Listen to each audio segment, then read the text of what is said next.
आज Doubtnut app download करें। Doubtnut पर अपने सभी गणित, रसायन विज्ञान, भौतिक विज्ञान और जीव विज्ञान के डाउट्स का करो सफाया।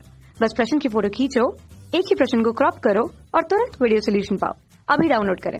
हेलो फ्रेंड, इस प्रश्न में पूछा गया है कि एक सेल का विद्युत वाहक बल मापने के लिए उच्च प्रतिरोध वाले वोल्टमीटर का उपयोग करेंगे या फिर विभव मापी का। इसका हमें कारण भी बताना है। तो हमें क्या पता है कि जो सेल का विद्युत वाहक बल मापने के लिए हम जो है दो युक्ति का उपयोग करते हैं। एक जो होता है विभव मापी, ठीक है, तथा एक जो क्या प्राप्त हो जाता है हमें, या जो है वोल्टमीटर प्राप्त हो जाता है। तो हम देखते हैं दोनों की क्रियाविधि को, जिससे हम समझ आ जाएगा कि एक सेल का विद्युत वाहक बल मापने के लिए कौन सी यथार्थ युक्ति है। पहले हम जो है विभव मापी का सिद्धांत देखते हैं, जिसमें हमें क्या पता है कि ए बी को हम जो विभव मापी के तार से दर्शाते हैं। यहाँ पे सी क्या दर्शाता है, संचायक सेल को दर्शाता है, जो विभव मापी के तार में विभव प्रवणता बनाए रखता है या धारा प्रवाहित करता है। यहाँ पे आर एच क्या दर्शाता है, धारा के नियंत्रक के लिए धारा नियंत्रक को प्रदर्शित करता है, तथा यह परिपथ क्या कहलाता है, प्राथमिक परिपथ कहलाता है। अब देखिए, आज संचायक सेल से ऐसी धारा प्रवाहित होगी, क्योंकि यहाँ पे कुछ ना कुछ प्रतिरोध होता है, देख सकते हैं विभव मापी के तार का, ठीक है। तो इसकी लंबाई यदि हम जो है इस प्रकार से L से प्रदर्शित करते हैं, तो यहाँ पे लंबाई हमें प्राप्त हो जाती है L के रूप में। देखिए, धारा प्रवाहित हो रही है, इसके यहाँ पर प्रतिरोध है जो तार ए बी है यहाँ पे, ठीक है। तो इसका जो है प्रतिरोध होने के कारण इसके सिरों के बीच विभव पतन भी हमें प्राप्त हो जाएगा, जिसे हम जो है इस प्रकार से V से प्रदर्शित करते हैं। V क्या दर्शाते हैं, यहाँ पे विभव मापी के तार के सिरों के बीच विभव पतन को। तो यहाँ पे हमें क्या प्राप्त हो जाएगी, V प्राप्त हो गए तो विभव प्रवणता जो है विभव मापी के लिए प्राप्त हो जाती है, जिसे हम K से प्रदर्शित करते हैं। विभव प्रवणता क्या होता है, एकांक लंबाई का विभव पतन, अर्थात V बटे L के बराबर होता है। इस प्रकार से अब देखिए, जो सेल है, जिस सेल का हमें विद्युत वाहक बल ज्ञात करना है, इसे जो हम पहले सिरे को धनात्मक सिरे को इस प्रकार से जो है बैटरी के धनात्मक सिरे से संयोजित करते हैं, तथा दूसरे सिरे को धारा मापी की सहायता से इस प्रकार से संयोजित करते हैं।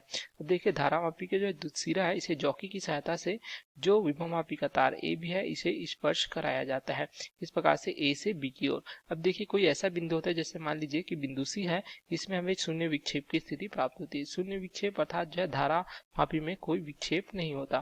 तो यह कौन सी स्थिति कहलाती है, जो है संतुलन की स्थिति कहलाती है, ठीक है। तो हम कह सकते हैं कि जो परिपथ होता है, जिसमें जो है इस प्रकार से बैटरी को जोड़ा जाता है, इसे क्या कहते हैं, द्वितीयक परिपथ कहते हैं।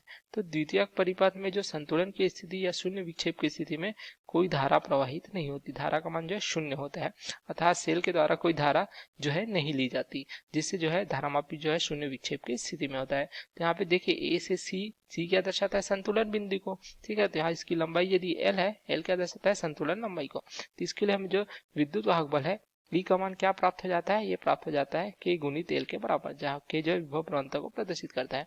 तो यही जो है क्या होता है, विभव मापी का सिद्धांत होता है। इस सूत्र की सहायता से हम किसी सेल का जो है विद्युत वाहक बल ज्ञात कर सकते हैं। देख सकते हैं यहाँ पे संतुलन की स्थिति में सेल के द्वारा कोई धारा नहीं ली जाती है विभव मापी से, इस प्रकार से हम देख सकते हैं। अब यहाँ पे वोल्टमीटर का कार्य सिद्धांत देखते हैं, जो किसी जो है दो बिंदु का विद्युत वाहक बल या जो है परिपथ में जो है विभवांतर मापने के लिए उपयोग किया जाता है। तो यदि कोई प्रतिरोध है इस प्रकार से, ठीक है, इसका जो है विभव मापन हमें करना है, ठीक है, या किसी सेल का विद्युत वाहक बल, जैसे कि यहाँ पे एक सेल है, ठीक है, इसका विद्युत वाहक बल जिसका मान क्या है, ये है, इसका मापन हमें वोल्टमीटर की सहायता से करना है।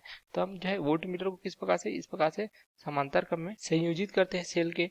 तो वोल्टमीटर का क्या होता है, कुछ ना कुछ जो है प्रतिरोध होता है। यदि मान लीजिए इसका प्रतिरोध जो है इस प्रकार से R है, ठीक है, यहाँ हम इसे R1 के रूप में प्रदर्शित करते हैं, तो क्या हुआ, इस प्रकार से प्रतिरोध होने के कारण जो है सेल से एक धारा जो है इस प्रकार से प्रवाहित हो जाती है, ठीक है, I1 धारा। तो देखिए, पूरे परिपथ में एक धारा जो है सेल से भी प्रवाहित होगी। तो हम कह सकते हैं कि जो सेल के विद्युत वाहक बल मापन की स्थिति में देख सकते हैं सेल से एक धारा जो है परिपथ में प्रवाहित हो रही है, जबकि जहाँ देख सकते हैं यहाँ पे विभव मापी में कोई धारा जो है प्रवाहित नहीं होती द्वितीयक परिपथ में, जबकि यहाँ पे वोल्टमीटर में धारा प्रवाहित हो जाती है, अर्थात हम कह सकते हैं कि वोल्टमीटर के द्वारा धारा जो है ली जाती है, जबकि विभव मापी के द्वारा कोई धारा नहीं ली जाती, जो संतुलन की स्थिति पर काम करती है या शून्य विक्षेप की स्थिति पर काम करती है। अतः हम कह सकते हैं कि एक सेल का विद्युत वाहक बल जो है मापने के लिए हम जो है उच्च प्रतिरोध वाले वोल्टमीटर का प्रयोग न करके विभव मापी का जो है उपयोग करेंगे। यहाँ पर हमारा उत्तर कौन सा हो जाएगा, हम जो है विभव मापी का उपयोग करेंगे, वोल्टमीटर का उपयोग नहीं करेंगे, क्योंकि इसका अगर उच्च प्रतिरोध होगा तो उससे भी धारा प्रवाहित हो जाएगी, जिससे हमें जो है यथार्थ मान जो है विद्युत वाहक बल का नहीं प्राप्त हो पाएगा। तो हमारा उत्तर यही हो जाता है, ठीक है। हम किसका उपयोग करेंगे, विभव मापी का उपयोग करेंगे। Okay, thank you. कक्षा 6 से 12वीं से लेकर नीट, IIT, JEE वो एडवांस के लेवल तक 1 करोड़ से ज्यादा छात्रों का भरोसा। आज ही डाउनलोड करें डाउटनेट ऐप या व्हाट्सएप करें अपने सारे डाउट्स 8400 400 400 पर।